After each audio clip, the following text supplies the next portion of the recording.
Bom dia, bom dia, bom dia, bom dia, bom dia, bom dia a todos. Aliás, bom dia, ou boa tarde, ou boa noite, né? Eu dou sempre bom dia porque o dia é o dia inteiro, o dia todinho. O dia só termina quando o outro inicia, é claro. Portanto, bom dia, bom dia. O mais importante é que eu espero que todos vocês estejam bem. Estamos aqui para mais um segundo módulo, uma segunda aula, a segunda atividade, o segundo vídeo dentro na sequência dos nossos assuntos sobre leitura crítica. Só que dessa vez o foco vai ser a leitura crítica na educação. E vamos focar em alguns fundamentos teóricos, apenas para que a gente possa conhecer. E se já os conhecemos, é só para recordar, é somente para lembrar. É, não tem nada melhor do que a gente poder adquirir conhecimento, claro, não é? Então, gente, tenha um excelente dia.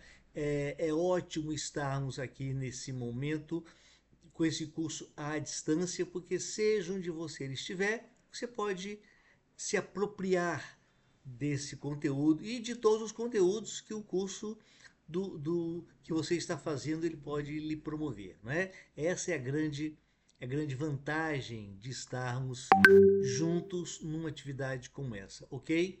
Então vamos lá, vamos iniciar. Esses são os tópicos que eu proponho para essa aula, tá? Nós vamos falar rapidamente, vamos falar alguns fundamentos teóricos da leitura, diferentes concepções, um pouquinho, uma pincelada, lembrando Freire, porque o Freire deu aquele pontapé inicial do que seja, sim, uma leitura crítica, de como se fazer uma leitura crítica com a sua teoria da liberdade, que alguns têm aí, fazem uma certa confusão, né? O papel do leitor crítico, nós enquanto leitores críticos, nossos estudantes enquanto leitores críticos. E alguns exemplos de textos para essa tal de leitura crítica, que eu tenho certeza que alguns já fazem no seu dia a dia, nas suas práticas docentes, eu tenho certeza que isso é utilizado. Eu apenas vou recordar, relembrar e daí pequenas dicas de como a gente pode fazer essa atividade, ok? Então vamos lá. Uma pequena revisão dentro do que é leitura. Não basta apenas a gente ler por ler sem compreender. Aliás, eu acho que eu já comentei em algum momento anterior que, para mim, entre outros males, um grande mal desse século é a falha na comunicação. Como nós erramos na comunicação, tanto em quem transmite quanto em quem recebe. Portanto, não é só, como diz aqui o texto, decodificar palavras, não, há de se ter uma interpretação correta, porque interpretar um texto, todos nós temos a liberdade e práticas para interpretar textos, porém é essa interpretação que na minha humilde visão deixa a desejar, ou a gente peca, todos nós pecamos várias vezes por interpretarmos textos de forma diferente, não daquela da realidade, ok? Bom, eu fico com esse texto aqui embaixo, essa frase. A leitura é uma prática social e histórica.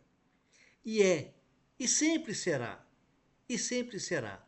Por quê? Porque quando nós lemos, nós não estamos apenas decodificando aquelas letrinhas, mas ao lermos um texto, nós podemos repensar ou pensar nas nossas experiências enquanto formador de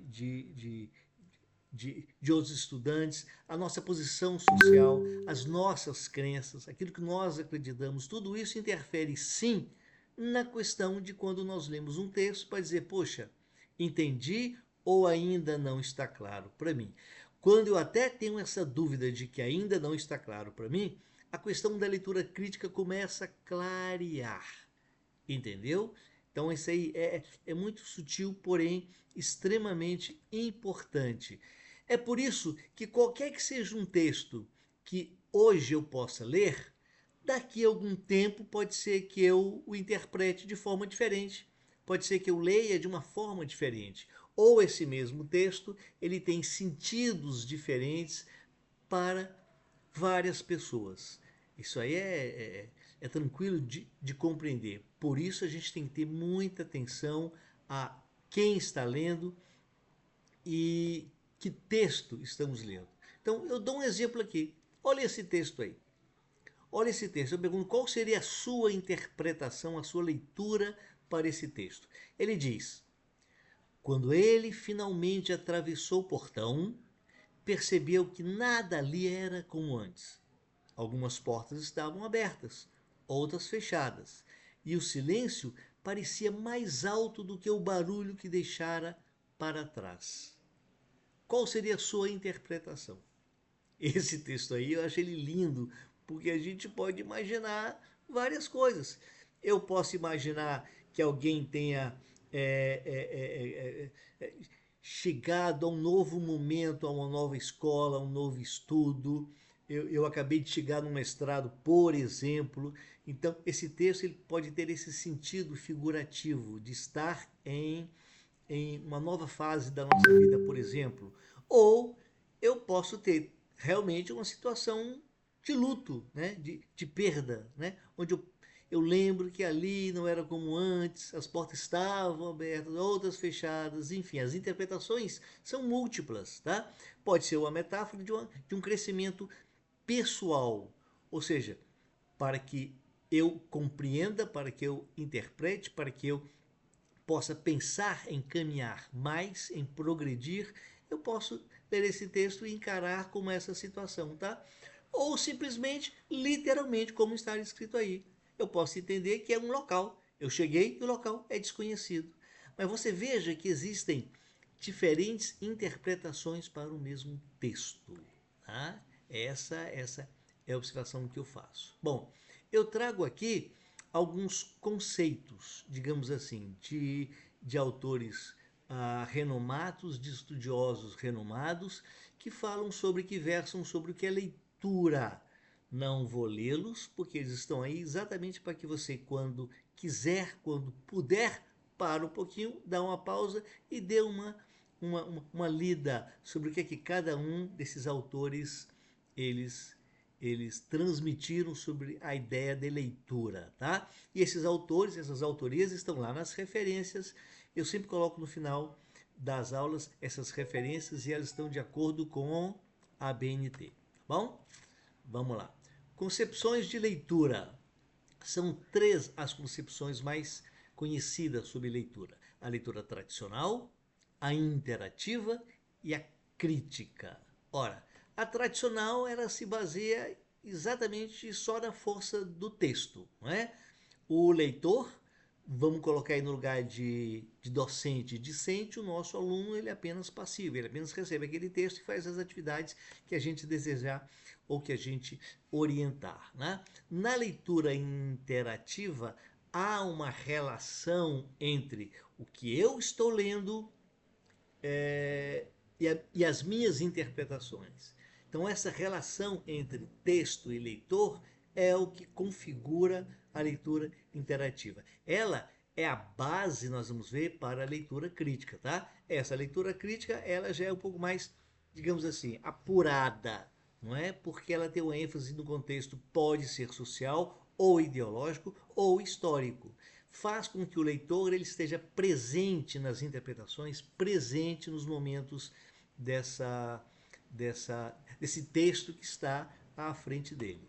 Bom, na interação, na leitura interativa, ele é visível quando nós, professores, valorizamos a interpretação do aluno, permitimos que ele possa dar sentidos outros àquilo que ele leu e trabalhar com hipóteses e diferentes pontos de vista.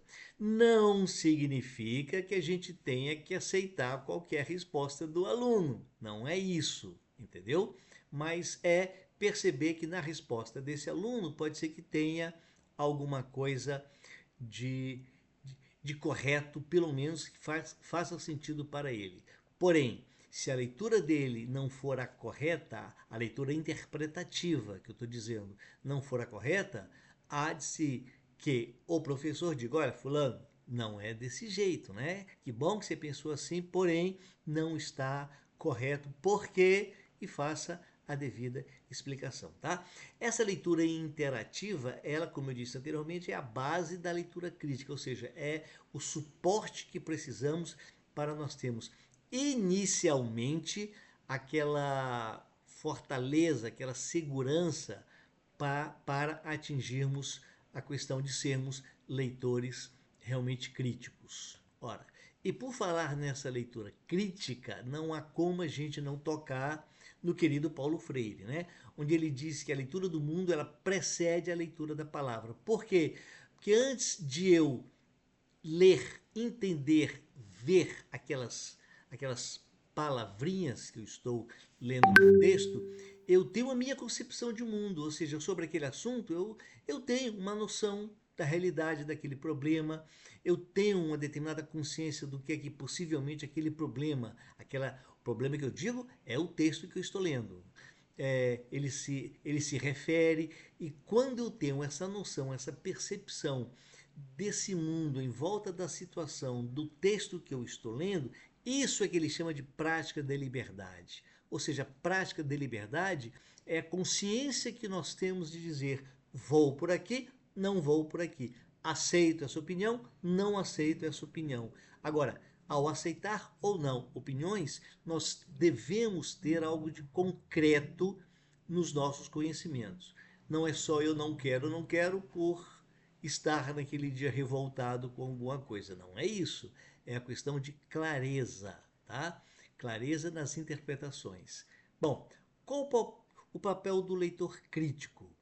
Ele questiona verdades absolutas. Aliás, eu andei pesquisando sobre essa tal de verdades absolutas. Que maravilha, que delícia você ouvir determinadas coisas ou ler determinados assuntos onde eles são supostamente dito como verdades absolutas.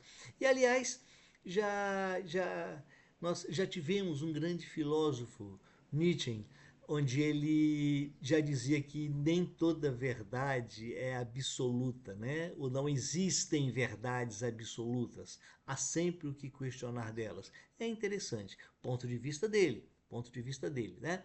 Então, o papel do leitor crítico é aquele que analisa os discursos que gostam de manipular as informações, do tipo, afirma-se que uma coisa é isso antes de questionar, de colocar aí as diversas nuances que um determinado problema possa surgir, reconhece múltiplos sentidos, ou seja, é isso, mas, poxa, de repente pode significar aquela coisa também.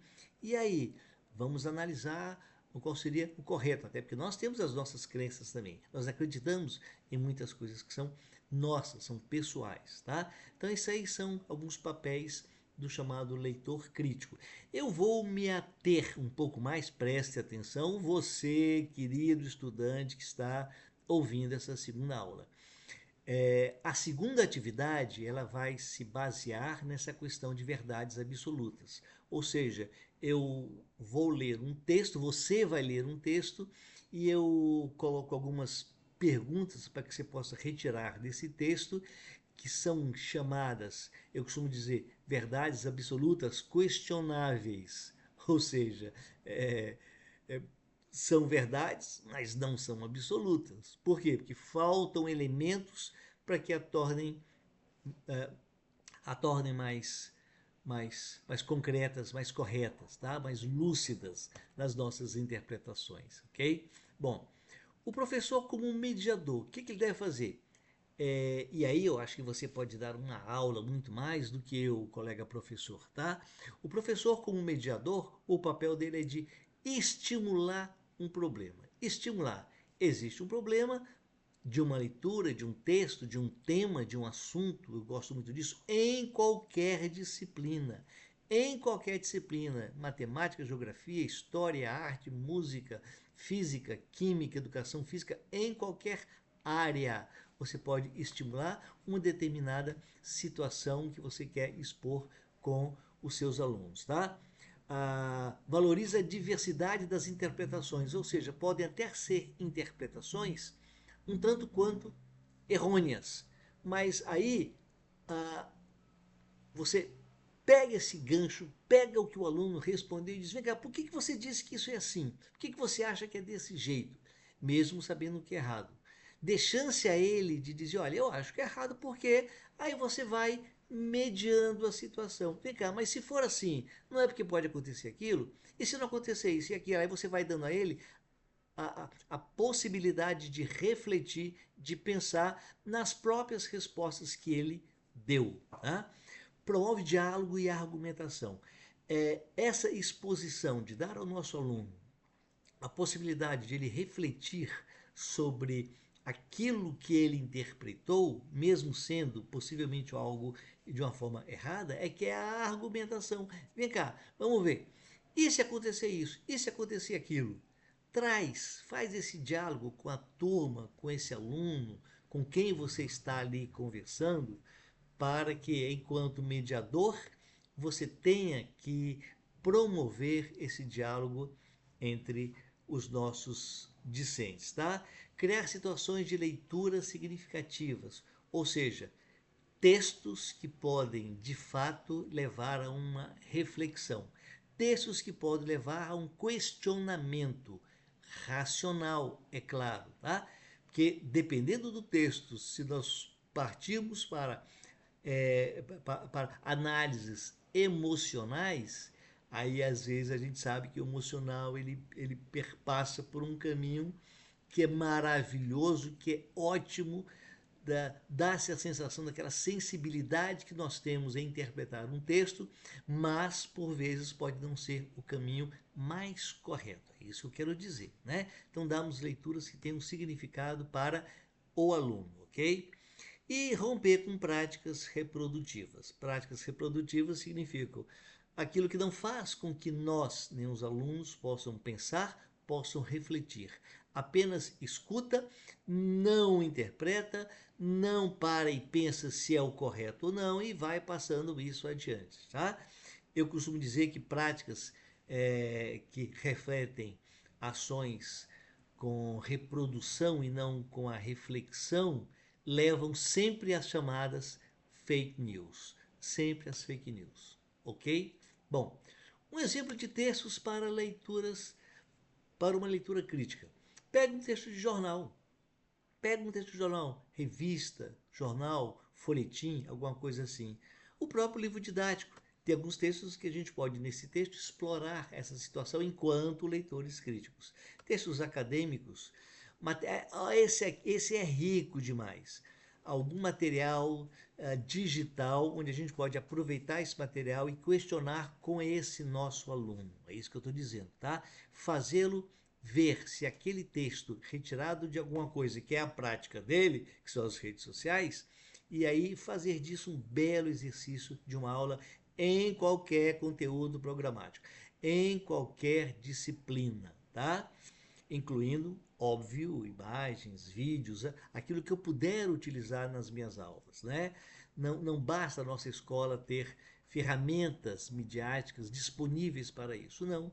Não, na minha escola não tem computador, na minha escola não tem sala de informática, na minha escola não, meus alunos pouco têm aparelhos celulares, por exemplo, mas aí eu pego um jornal, põe na sala e começo a discutir, porque tudo nós, professores, nós somos os mediadores, e sendo mediadores, nós é que fomentamos essa, essa grande boa aula, exercício dessa aula, ou não.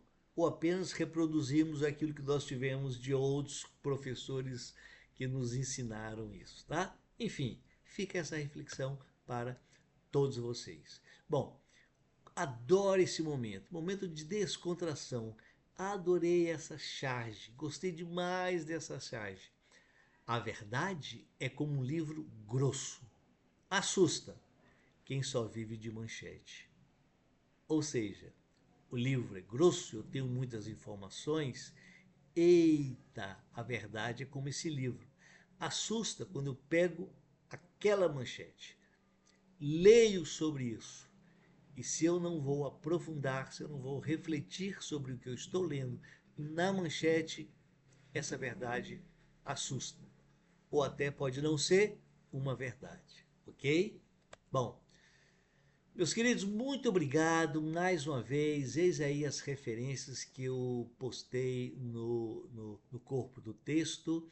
Eu espero que vocês tenham aproveitado. Não é só um início para quem quer dar sequência a as mais diversas leituras que nós podemos ter sobre a questão da leitura crítica, tá? É um pontapé inicial, é apenas um início para dizer, olha, gostei do tema, deixa eu me aprofundar um pouco mais sobre ele, ok? Então, minha gratidão mais uma vez por estar juntos, olha só que belo, juntos com vocês nessa troca do conhecimento. E a troca do conhecimento vai se passar por meio dos nossos WhatsApps. Quaisquer dúvidas que vocês tenham, mande mensagem para mim, entre em contato, a gente conversa, a gente faz uma ligação, a gente troca mensagens, ok? Aguardo vocês, fiquem com Deus, tenham uma excelente semana, que Deus abençoe a todos com saúde, paz, prosperidade, sucesso, boas leituras e até o nosso próximo encontro. Tchau, tchau.